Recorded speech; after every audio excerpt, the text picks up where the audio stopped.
Hello there, Tina. Are you there? I just had to talk with you about something rather quickly if you had the time. You do know about the family vacation that we're all going to be going on soon, don't you? I was just curious if you were actually thinking that you were going to be coming along with us. I guess what I'm really trying to ask is that you don't really think that you're a part of this family, do you? Because if you do, then I really just think that you need to wake up and face the real world. You are a nobody to us. You're nothing. And you are certainly not, nor will you ever be a member of this family. Hello, Rachel. It's just so lovely to hear from you. Thank you so much for double-checking my schedule. Yes, I was, in fact, thinking of going on the trip, if you must know. After all, you were all going to go in our car, isn't that right? Yes, we were going to use your car, but I don't see why you think that that gives you a right to come along with us. I mean, do you really need to tag along? Well, it's been a long, long time since my husband and I have gotten to take a trip. But I remember that Dan mentioned wanting to stop at a nice brewery that was going to be on the way and asked if I wouldn't mind driving so he could drink a little. So actually, another reason why I was going along is to make sure that everyone can have safe, responsible fun. You actually have nothing to worry about, you see. I'll be the one driving. Oh, please. What kind of stupid little excuse is that? Is that really the best you can come up with? You think you deserve to go with us just because you can drive? Anybody can drive, you know? Sorry, did you even read the other messages I sent? Or did you just zero in on the bit that you didn't want to hear? Don't you get smart with me, young lady. I just want you to realize that you are not a part of our family and you never, ever will be. So quit trying to force your way into this vacation when you don't even belong. Don't you understand how rude you're being? I really don't think that I'm being rude at all. If anything, you're the one trying to put me down and make me feel bad. But I'm afraid if you're not really going to change your mind about me at all, then all I can ask that you do is just have the patience to see the trip through to the very end. After all, it isn't like we all go on trips all the time together or something. Well, of course we don't all take trips together more often. Who in their right mind would want to go anywhere with you, huh? I fully understand what you're saying right now, Rachel. I have my own thoughts on the matter as well. But I don't think that we should be having this conversation via text. Maybe we could meet in person and talk? Because otherwise, I'm going to pick you all up in the car tomorrow at the time we all agreed on. I just don't get what my little Dan was thinking. I mean, what drove him to marry a no-good, nasty woman like yourself? Not only is your personality awful, but you're older than him as well. I mean, he must have so much patience in dealing with you. You know, he used to date gorgeous women who were younger than him and knew how to show respect to their mother-in-law. Maybe if he had married one of them instead of you, then I would finally have a grandchild by now. Sorry, are you talking about the ex-girlfriend that Dan had who stole all of his money and then ran away? I don't really know all the details of why they broke up, so don't go quizzing me about my own son's love life. All I'm saying is that my son would be much, much, much better off with a woman who was younger than him. If all that matters is age, then I guess that means I'm better for Dan than you are, isn't that right? Or am I misunderstanding the point that you're trying to make here? Of course, that wasn't what I was trying to say, and you know that. Ugh. You really can be such a frustrating person to deal with, do you know that? I knew that I should have never ever allowed my son to marry someone like you. Oh, I know exactly what you meant, but would you like to know how? It's because you've complained about my age to me over and over again. I mean, aren't you bored of having this same conversation all the time? I don't even need to guess at what you might say next, because we've already done this several times. And I'll say it as many times as I need to for you to get it through your head that you are too old for my son and that you were never going to be a part of this family. If you don't want to hear the truth about the matter, then you can just pack up your bags and leave. Otherwise, I'm going to keep pushing and pushing and pushing until you're at the very end. The very end? What are you talking about now? The very end of what? The very end of your wits, of course. And then you and Dan will finally get a divorce and I can start working on trying to set this family straight again. That's all I really want out of this. So basically you're telling me that your whole purpose with treating me this poorly is just to get me to divorce Dan? Well, I don't know how many times we're going to have this conversation in that case. But if you are going to be saying the same things over and over again, then so will I. And I am telling you for the I don't even know how many time that Dan and I aren't getting a divorce, okay? So don't bother waiting, don't hold your breath, and don't think that any kind of miracle is going to happen for you. Well, we'll just see about that, won't we? I wouldn't be so confident if I were you. Well, I don't need confidence when I know that Dan and I have no intention of splitting up ever. I just know it won't happen. Anyways, if this is all that you're going to be saying to me now, I think I've had my fill and I'll be taking my leave now. I'll see you tomorrow when I go to pick you up with Dan. Hey, you were standing right behind me, weren't you? I know that it was you behind me in line. You pushed me into the bathroom and were holding the door closed so that I couldn't get out? What on earth are you talking about? I didn't do anything, dear. But I guess it was bad fortune that someone just let that big, heavy crate slide right in front of the bathroom door, trapping you in there. But at least you won't have to worry about needing to use the toilet since you're going to be stuck there for a long, long time.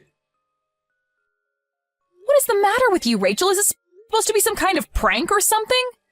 Because it isn't funny. What are you trying to pull here? Well, isn't it obvious? I was just locking you in the bathroom, that's all. I sure hope someone comes by soon to let you out of there, though. I don't get it. Why would you do this to me? I mean, Dan and I go to pick you up in the morning so that we can all enjoy going on a little vacation together, and you lock me in the bathroom? Are you really just going to try and keep me trapped here while you just drive away? Do you really think that you're going to get away with this? You've gone way too far right now. I think the only person that was taking things too far was you. I told you that you were not welcome to come on this family vacation of ours, and you just didn't listen. But now at least we'll finally be able to enjoy ourselves in peace, without you. Well, I'm so happy that you're pleased with yourself right now. But just how long do you think that happiness is going to last? Hold on a second. Why can't I get a hold of Dan? Why won't he pick up my calls? Well, that's because I told him that I'd hold on to his phone for him, of course. And then I'm going to tell him that you told me that you had an emergency come up. And I'll tell Dan all about how you had to leave early and called a taxi to come and pick you up. And then we can get on with our vacation and you can have fun waiting for someone to rescue you from the toilet. Are you kidding me? Please tell me that you're not serious about that. Have you guys already left? Did you really just abandon me here? That's right. We're on the road far, far away from you now. So your fate is out of our hands now. I just hope that someone comes along soon to let you out. Otherwise, you could be in there all night. So you're sure that it's a good idea to just leave me here then? Is that really what you want to do? Of course, that's what I want to do. What kind of question even is that? I thought I made it clear that I didn't want you coming on this trip at all. All right, then fine. Have it your way. But just don't say that I didn't warn you. I hope you both get where you need to be safely. Dana, are you there? I really have something that I need to talk to you about right now. Where are you? Please tell me. Let me guess. Things went exactly as I thought they would for you. I heard all about how maybe an hour after you left me, you got on the freeway and ended up in a huge accident. I just hope this serves to teach you a lesson about what you did. But where is everyone right now? Where are you? Where's Dan? Is Dan okay? Dan is fine, actually. You were the one who sustained the worst of the injuries. But honestly, just what were you thinking? I mean, you realized that there wasn't anybody else to drive, right? I was coming along because I would have been the only other person capable of driving. But then you just had to go and pull your little prank and put our family in danger in the process. Tell me, though, was it worth it? You have no idea what you're talking about at all. I was in the car. I know how to drive. Oh, really? Do you? Because if you did know how to drive, then just how did you all end up in that accident then, huh? I mean, you're lucky that you got away with just having your hip broken. You could have lost your life. Don't you realize that? You were acting like a complete idiot, and lo and behold, something bad happened to you. What did you just call me? How dare you say that to me when I'm the one who got in an accident? I mean, sure, it had been maybe a decade since I last ever drove, but still, a car is a car and I know how to drive. I just didn't think that there'd be so many other cars, and I forgot how fast you have to go on the highway. So basically, you didn't know how to drive, is what you're saying then. In fact, is your driver's license even still valid? Or were you just driving around with an expired license? You know that means you could be arrested for what you did, don't you? Wait, what? You think that I'm going to be arrested? I mean, you were the one who was behind the wheel of the car. Who else would be liable? Dan and your husband were drinking, so they weren't going to drive, and the only sober person there was you. But you clearly don't know how to drive anymore, and you don't even have a valid license. You were driving, you caused the accident, it's your fault. But that isn't fair. It's not like I forgot how to drive. Besides, it's not my fault that I can't get a new driver's license. It's those darn people at the DMV who refuse to renew it for me. That's right, I had almost forgotten about that. I remember you mentioned that before Dan and I were even married. You mentioned how you told me that you would never be able to renew your license again. Not only did they think you were getting too old, but you had too many strikes on your last one. But it isn't fair. They sent me to their stupid little driving school. I took all their classes and they still had the nerve to not give me a new one. Surely you must agree that this is horrible, right? I mean, who are they to tell me that I can't drive when I know that I can drive perfectly well? Am I really going to be arrested just for a little fender bender? Fender bender? Rachel, you are literally in the hospital and unable to move because of the accident that you caused. Not only that, but you could have seriously injured your son and husband.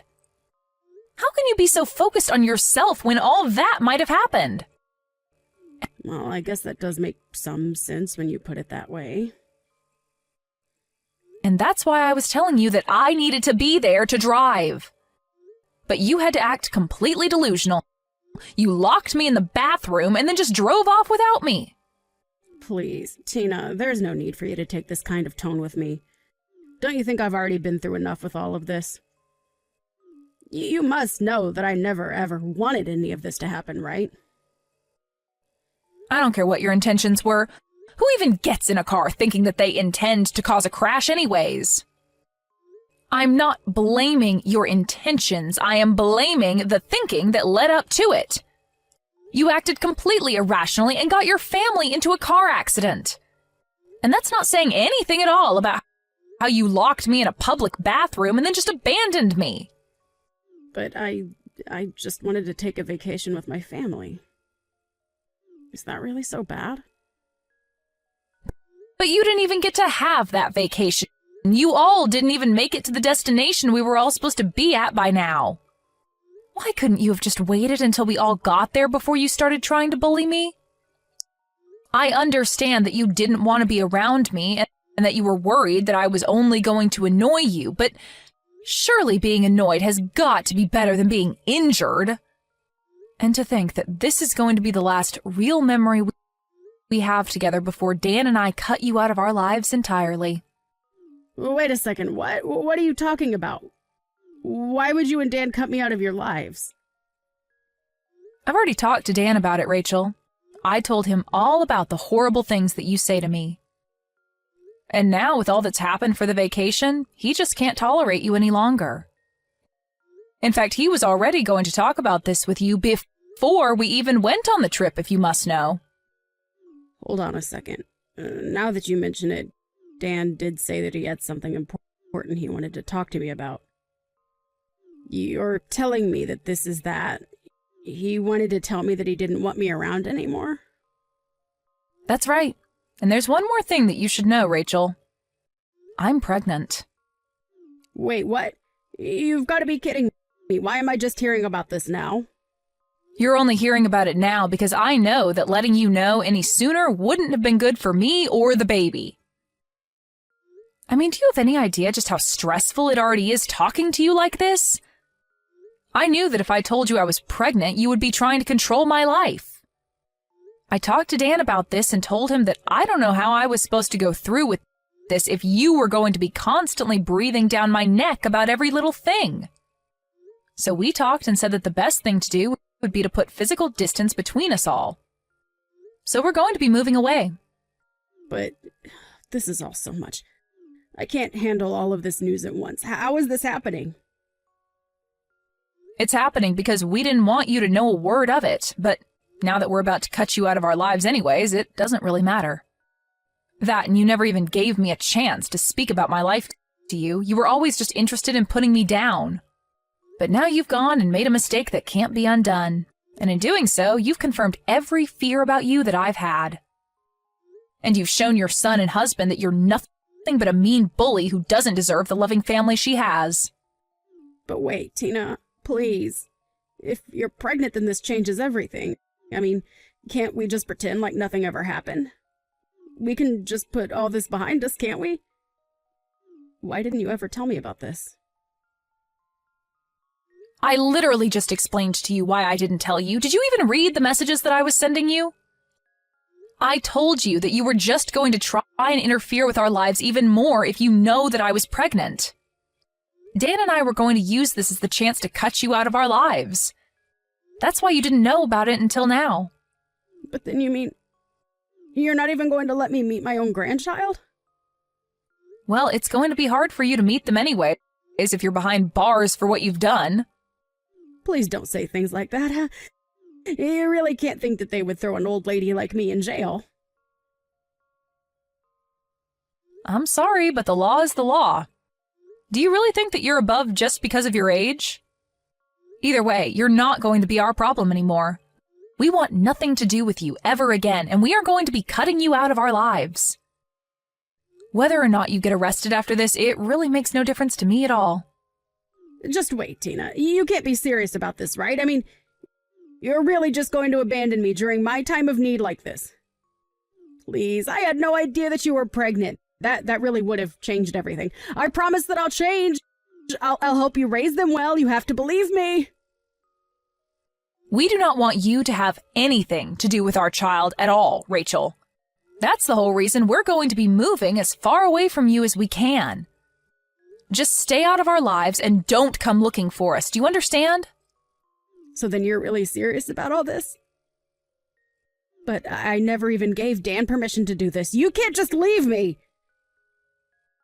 I'm afraid that we've already made up our minds and we're going to be moving out. That is final.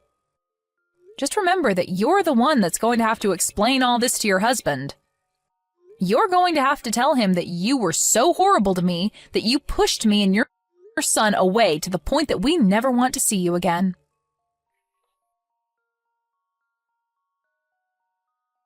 In the end, Dan and I moved away. A few months later, we heard through the grapevine that Rachel was discharged and free to go back home, but that her husband was waiting for her there with divorce papers.